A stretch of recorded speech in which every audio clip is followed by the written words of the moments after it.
جب انسان کی روح نکلنے والی ہوتی ہے تو اس کے پاس 5 فرشتے آتے ہیں۔ پہلا فرشتہ اس وقت آتا ہے جب اس کی روح حلق تک پہنچ جاتی ہے تو فرشتہ کہتا ہے تیرا طاقتور بدن کہاں گیا، آج یہ اتنا عاجز کیوں ہے؟ اور جب روح نکل جاتی ہے تو دوسرا فرشتہ آ کر کہتا ہے تیری مال و دولت کہاں گئی جو تو نے جمع کیا تھا؟ اور جب اس کا جنازہ اٹھایا جاتا ہے تو تیسرا فرشتہ آ کر کہتا ہے آج تو اتنے لمبے سفر کے لیے نکل گیا ہے جس سے لمبا سفر تو نے آج تک کبھی طے نہیں کیا، آج تو ایسے تنگ گھر میں داخل ہونے والا ہے جہاں کروٹ لینے کی بھی جگہ نہیں ہے۔ اور جب قبر میں اتار دیا جاتا ہے تو چوتھا فرشتہ آ کر کہتا ہے کل تک تو زمین کے اوپر چلتا تھا اور آج زمین کے اندر لیٹا ہوا ہے، کل تک تو ہنستا تھا اور آج رو رہا ہے، کل تک سب تیرے ساتھ تھے اور آج تو اکیلا پڑا ہوا ہے۔ اور جب قبر پر مٹی ڈال دی جاتی ہے اور سب چلے جاتے ہیں تو پانچواں فرشتہ آ کر کہتا ہے تیرے سارے قریبی لوگ تجھے چھوڑ کر چلے گئے، اگر وہ رک بھی جاتے تو تمہیں کوئی فائدہ نہیں پہنچتا، آج یا تو تجھے جنت کی خوشخبری ملے گی یا جہنم کا دردناک عذاب۔ اللہ ہم سب کو ایمان پر موت دے اور قبر کے عذاب سے بچائے۔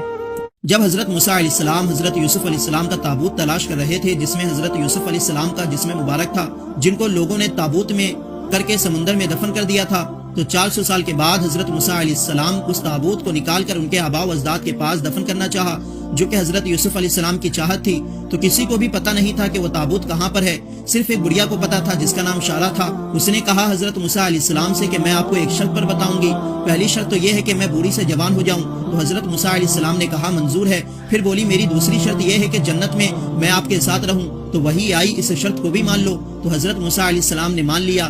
پھر اس بڑھیا نے تابوت کی جگہ کے بارے میں بتا دیا، تو حضرت موسیٰ علیہ السلام نے اس تابوت کو نکال کر حضرت یوسف علیہ السلام کے آباء و اجداد کی قبروں کے پاس ان کو دفن کر دیے، اور وہ بڑھیا جوان ہو گئی، اور جب وہ 52 سال کی عمر کو پہنچتی تو وہ پھر سے 32 سال کی ہو جاتی۔ اس طرح اس نے 1600 سال کی عمر پائی، اور حضرت سلیمان علیہ السلام سے اس کی شادی ہوئی۔ کیا آپ جانتے ہیں سب سے زیادہ عمر کس نبی نے پائی تھی؟ کمنٹ کر کے ضرور بتائیں۔ ہمارے نبی کے والد حضرت عبداللہ کی قبر مسجد نبوی کے پاس تھی، اور کچھ صحابہ کرام کی بھی قبر مسجد نبوی کے پاس تھی، تو جب 1978 میں مسجد نبوی کے دائرے کو پھیلانے کا منصوبہ بنا تو اعلان کیا گیا کہ اس دن ہمارے نبی کے والد اور صحابہ کرام کی قبر کو کھود کر ان کے جسم مبارک کو نکالا جائے گا، پھر ان کو جنت البقیع میں دفن کیا جائے گا۔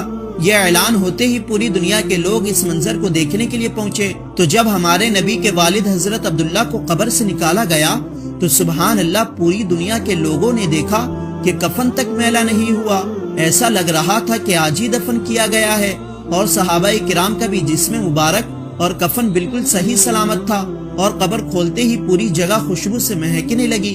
سبحان اللہ، یہ ہے صحابہ کرام کی شان، اور یہ ہے ہمارے نبی کے والد حضرت عبداللہ کی شان۔ تو ایک مرتبہ کومنٹ میں سبحان اللہ ضرور لکھیں۔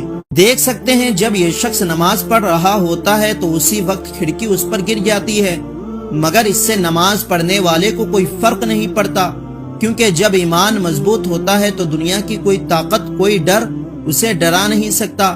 جو اللہ کا ہو جاتا ہے اللہ اس کے ایمان کو مضبوط کر دیتا ہے، یا اللہ ہمارے ایمان کو بھی مضبوط کر دے۔ تو ایک مرتبہ کومنٹ میں آمین ضرور لکھیں۔ 7 ایسی فوٹوز جنہوں نے ایسے مومنٹ کو کیپچر کیا جو کہ شاید ہی دوبارہ ہوں گے۔ نمبر 1، یہ فوٹو ایروپلین میں بیٹھے ایک پیسنجر نے کھینچی تھی جب بارش ہو رہی تھی۔ نمبر 2، یہ فوٹو ناسا نے کھینچی تھی جب ناسا کا راکٹ ارتھ کے ایٹماسفیئر سے نکل کر اسپیس میں جا رہا تھا۔ نمبر 3، یہ فوٹو رشیا کے ایک فوٹوگرافر اینڈرے پیولوف نے کھینچی تھی۔ اس فوٹو میں ایک چیٹی لکڑی کا ٹکڑا پکڑ کر سورج کو دیکھ رہی ہے۔ نمبر 4، یہ فوٹو تب کھینچی گئی جب ایک چیٹی پانی پی رہی تھی، ایک لائک تو بنتا ہے اس کے لیے۔ نمبر 5، اس فوٹو میں ایک بھیڑیا اور ایک مرموت جو کہ گلہری کا بڑا بھائی ہوتا ہے، اور یہ دونوں فرینڈز کی طرح ٹریٹ کر رہے ہیں، اور اس فوٹو کو 2019 کا وائلڈ لائف فوٹو کا ایوارڈ بھی مل چکا ہے۔ نمبر 6، اس فوٹو میں اس کلائمبر نے ماؤنٹ ایوریسٹ کی چوٹی پر چڑھ کر یہ سیلفی لی ہے، اور اس سیلفی سے صاف پتہ چلتا ہے کہ ارتھ فلیٹ نہیں راؤنڈ ہے۔ نمبر 7، یہ فوٹو کیلیفورنیا کی ہے جب وہاں کے جنگل میں آگ لگی تھی، اور یہ آگ فائر ڈریگن کی طرح لگ رہی ہے۔